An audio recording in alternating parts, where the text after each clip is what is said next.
What's going on, y'all?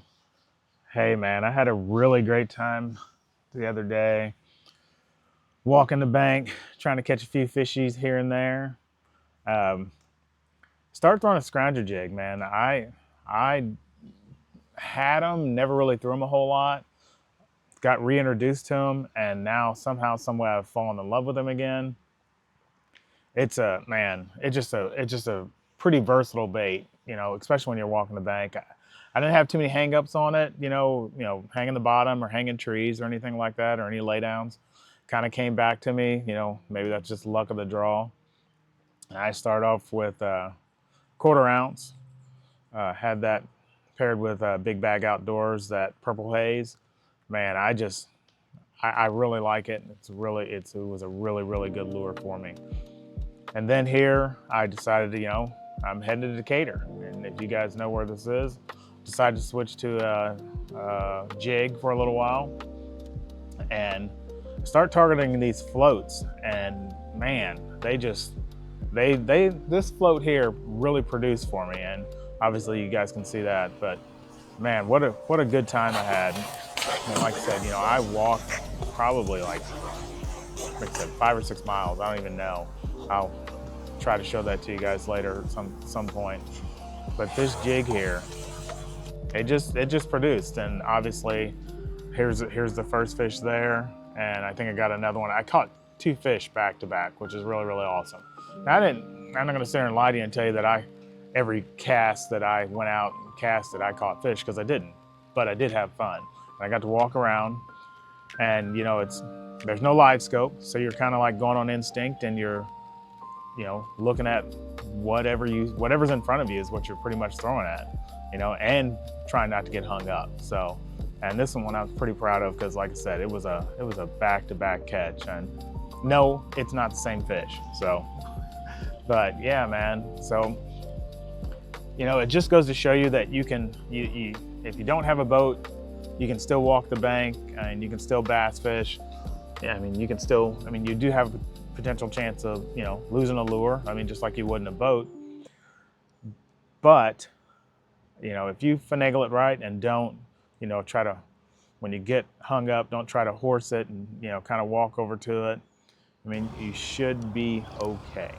You should It's be two. okay.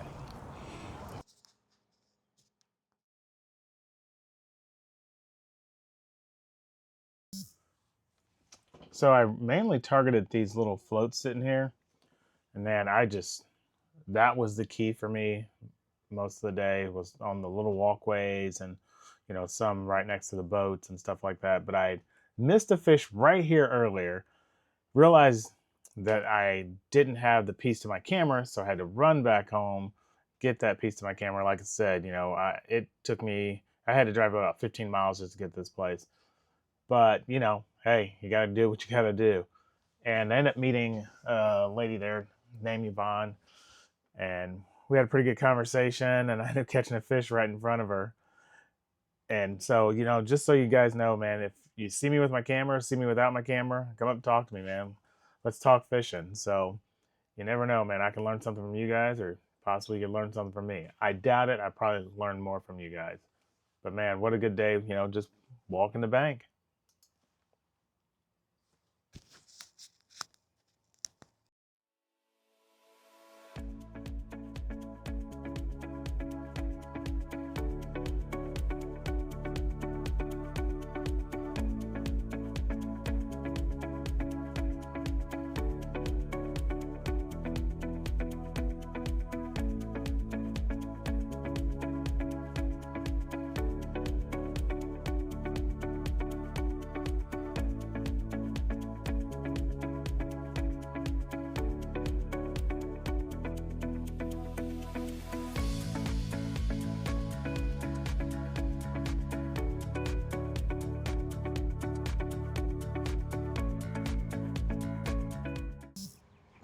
Again, I decided to switch places and came over a little bit closer to the dock, where it had some boats and a little different things to cast at, going underneath this dock.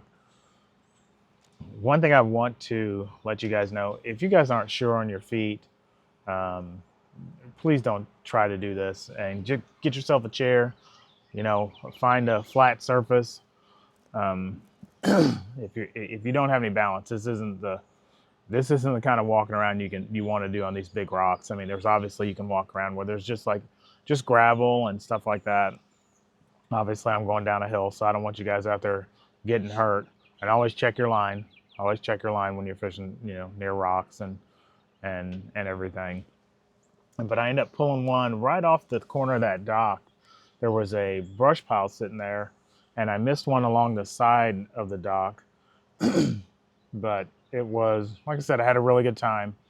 But hey, man, before I forget, don't forget to like and subscribe. And if you guys have any questions, comments, concerns, just, you know, drop me a line.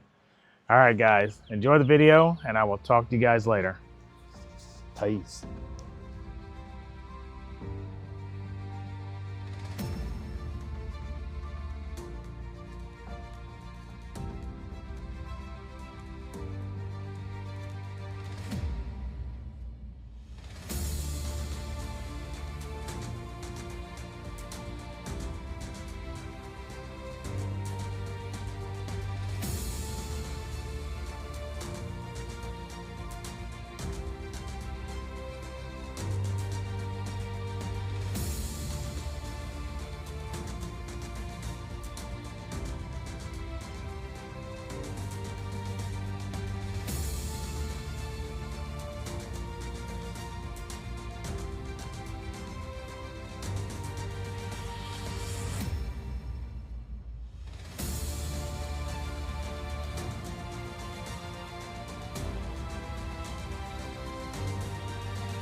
You've always got one more cast.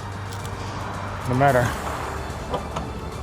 what you think, you've always got one more. Like, oh man, one more cast.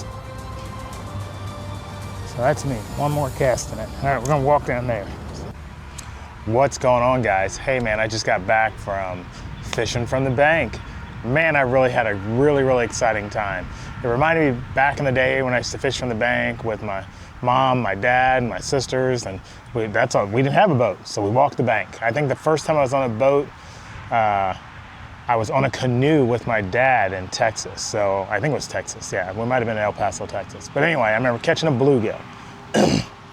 And that was really the start of my fishing. And then I would go with my mom and stuff like that, and then me and my sister. So anyway, that's a little backstory. So like I said, I had a really good time, man. You know, I went to two different spots. I went to Elk River, and then I ended up going into Decatur, and you know, really only targeted a couple things, and tried to only use a few lures. And the two lures that I used, I will show you here in a second. But first and foremost, I know you guys see me walking around, going through the, you know, traipsing through the rocks and stuff like that. If you are not sure-footed, or if you don't have good balance, please don't do that. Please don't do that. There could be snakes down there or whatever, and I don't want you to fall by being startled by a snake.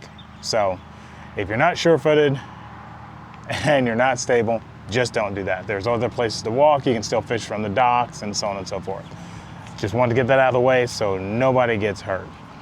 And before I go on, don't forget to like and subscribe and follow and tell your friends. So, like I said, you know, I was targeting mostly the little black floats that were underneath the walkway. And the jig that I was using was basically just a 3/8 ounce, nothing special.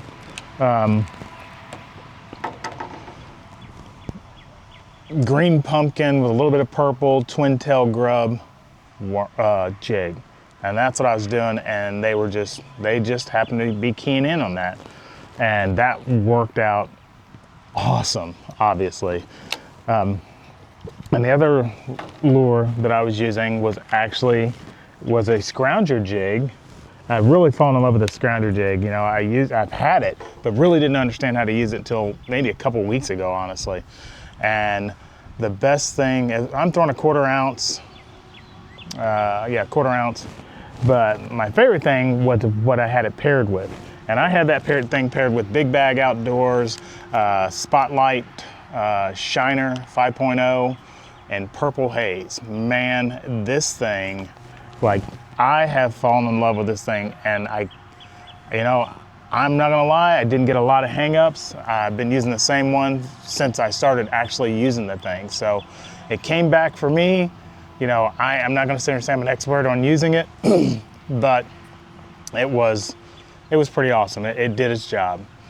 You know, the best thing about, my favorite thing about fishing from the bank is, you know, I don't have electronics, so it's all based on instinct. You know, what you see right there at the moment, whether it's, you know, if you catch a fish, look in its mouth, you know, if you see crawdads, you know, pinchers laying on the ground, you know, it's basically instinct is what you're going on, which is really the way that I like to fish, whether I'm on a boat or, you know, walking the bank. So, hopefully you guys enjoyed it. Man, had a lot of fun. I can't wait to do the next one. Remember, don't forget to like, follow, and subscribe. All right, guys, till I see you again. Peace.